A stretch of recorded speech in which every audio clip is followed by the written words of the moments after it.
I am Thomas Mack. What does it mean to you to be playing here at the Rusty Reel? To play, playing at the Rusty Reel is incredible. For one, I love to fish, and it's on the beautiful Lake Sarah. Is that right? And lots of great people. I got family in Effingham, so I'm familiar with the area, and I know how great the people of Effingham are. It means the world to me that they thought to bring me out here. What's the funniest moment you've ever had on stage? The funniest, well, that's interesting. The funniest, like, could be taken as, what's the best joke I told? What's the funniest response? But I imagine you mean, like, something went wrong or something like that. There was a show back in the day in my home state of Ohio where I was playing a show, and then the fireworks were going to go off. It was 4th of July. And I got a little 15-minute set to play before the fireworks go off for this beautiful 4th of July celebration.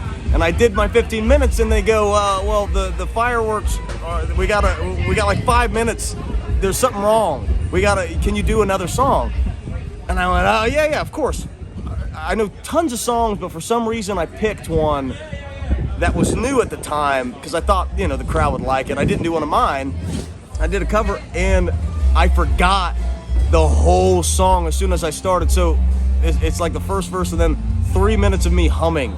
I swear on my life, and I think about that night every night before I go to bed about me humming for 3 minutes straight. It was ridiculous. That was the funniest thing to me now looking back. My favorite song to sing live is probably...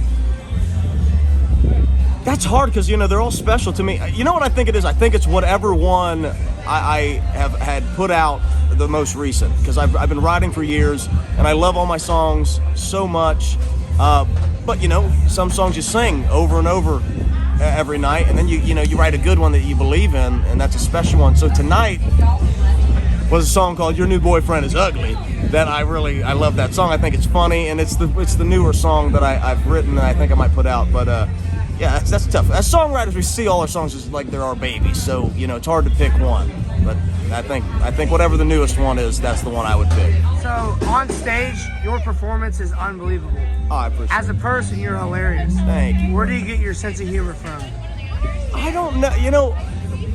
Looking back on, okay, this is where it comes from. My sense of humor comes from definitely my older brother. My older brother has and always had something about him where he could make me laugh in any situation. I'd be sad, I'd be upset, I'd be down, I just flunked a test, or my girlfriend broke up with me. I would go to my brother's room and tell him about it.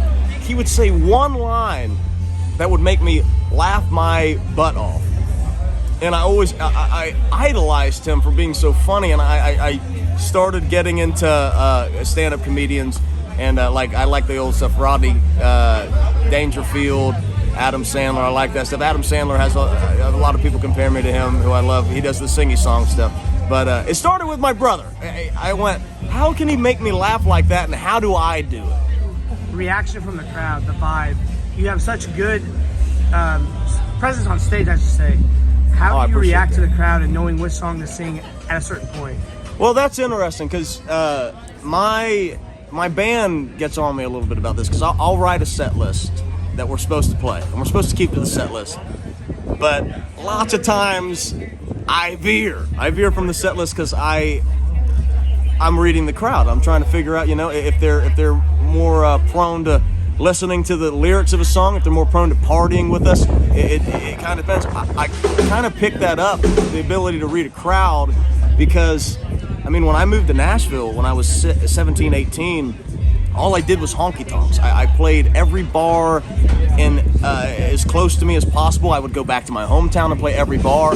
I'm playing the drunks, and I learned how to read them based on, oh, they like this, they're gonna love this, or they like this, they're gonna love this. So, if you're an artist out there, I really just recommend playing as many shows as you can, because you can't figure it out without playing shows. That's how you do it. You kind of learn by doing it, and you see different crowds. I started out playing nursing homes. I learned how to, if I can, I learned how to work a nursing home crowd, so I can pretty much play to any crowd now. I recommend playing to as many versatile crowds as you can if you are an artist and you want to do what I do. Your cousin, Jamie Stangelis, who is a big factor in putting this together, to have you come out here, what does that mean to you, coming from a cousin standpoint? Man, the thing is this, you do whatever you want to do. You pick your occupation, and you work your butt off, and you hope that you can succeed in it. But at the end of the day, family is everything. And I am so blessed to have the family that I have. In the world of cousins, uncles, brothers, sisters, we're a very close family. And I love Jamie with all my heart, and it warms my heart that she has supported me for as long as I can remember, starting out. And so, I mean, at the end of the day, family is forever.